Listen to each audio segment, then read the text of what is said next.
Hey there guys, this is Tony with Aqua Cleansing. Take pride in your property. Today we're going to be doing an awning wash for our friend Sonia over at our BNI group, Business Networking International.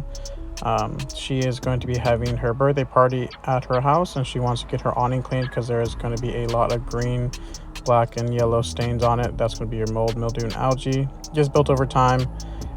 It's a natural occurring thing, but you just want to get it cleaned. First, you just saw us rinse the awning right there. We're going to be going back to our truck and then turning on that bleach. And then right here, we're going to be soaking up that awning with all that bleach and sodium hydrochloride. We put it on a 4% mix just to make sure it's strong enough to get all that moss, mildew, and algae off, but not enough to damage anything. But yeah, went from dirty to clean, and we did it all in about 30 minutes. So yeah. Again, this is Tony with Aqua Cleansing. Take pride in your property.